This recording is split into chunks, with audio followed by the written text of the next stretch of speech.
My curiosity about God, eternity, and other related things came about when I saw my grandfather's lifeless body. I stared intensely at it and I shuddered. And I thought, does it end here?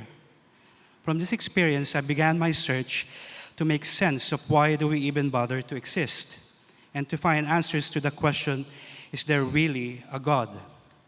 These were my first existential questions as an 8-year-old boy. After some time, my search discovered more questions. Why live then die? Is there really life after death? Is there even a God? What is the meaning of life? That last question assumed that there is meaning to life, and that assumption captured my imagination. Since I was born with fragile health, it was medically predicted that I might die early.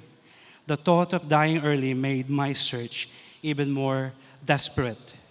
Concerning family beliefs, my father's side was a mix of atheists and agnostics. My mother's side, on the other hand, had some spiritists and animists. I was born in the middle of two conflicting worldviews. At age 12, I fully embraced the idea that there is no God. I abandoned the thought that God, angels, or demons might exist. I despised heaven and hell and rejected any form of miracle, including the virgin birth and the resurrection.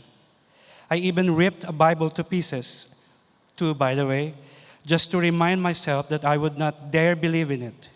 I had an arrogant attitude against religion in any kind.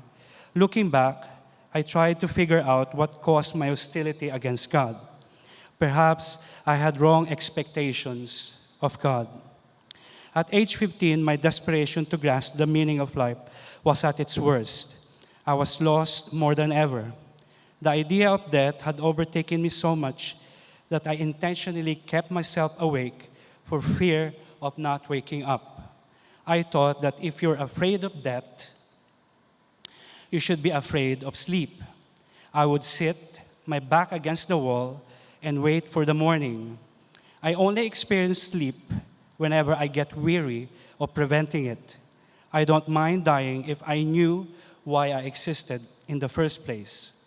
And each time I wake up, I was extremely thankful and happy. The painfully difficult part of being alive again was there was no one to give thanks to. I start my day with fearful anticipation that my search for meaning will be unfruitful, and it was always painful to end the day without answers. The cycle went on and on. Sometime later, a classmate befriended me. I discovered that he's a follower of Jesus. And when you discover something like that, you know what happens next. We had friendly exchanges about life in general, and the interesting part was that he made sense. The way he conducted his life slowly disarmed my hostility or my hostile attitude towards religion. His friends were like him, weird. Watching how they behaved made me think they were from another world. I failed to understand what makes them attractively different. One thing was certain, I always wanted to be with them even though I disliked them. I often declined to join their Bible studies, but eventually I agreed. I immediately regretted it. Imagine hearing that Jesus walked on water. I thought, how could someone even control the laws of physics and chemistry? I made sure that I sat near the door so I can escape unharmed. Silently, I stood up to leave. Then the Bible teacher asked, matagal niyo na bang hinahanap ang meaning ng buhay niyo? Meaning, have you been searching for the meaning of your life for a long time? Then I stopped and sat down again thinking, is he talking to me? And how did he even know? Then I heard the gospel about Jesus. I attentively listened. As the message ended, I heard splashes of waves. I looked around, figuring out if they're making sound effects for dramatic purposes. There was none. My heart was pounding. Then I smelled something like salt water. My heart pounded even faster. I became agitated. Why am I sensing these? I felt they were being forced on me. And the unspeakable happened. I whispered, "Is that you, God?" And I whispered back to myself, "No, there is no God." The struggle took some time. Finally, I surrendered. Then a fresh breeze of wind touched my face. It was comforting. It was a sensation of the strangest kind, yet it was real. My senses were so much alive. Then I felt ashamed of the things I thought and said about God. That night, I dared myself to believe in Jesus as the Son of God. My first prayer was awkward, but it was genuine. I slept well that night, and I woke up thanking God. Then I told my family that I had found in Jesus the meaning that I desperately searched for, and my newfound faith was challenged. I learned patience and prayer. In time, my family also came to know the Lord. Even as a young follower of Jesus, I kept my faith fully engaged. Wherever and whenever there was opportunity, university campuses, the corporate workplace, social events, and other public discussions.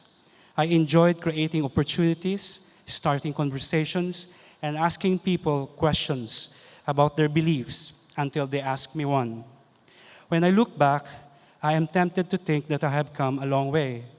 But whenever I look ahead and recognize the kind of character I should become, I am humbled by the realization that Christ's likeness is still remotely far.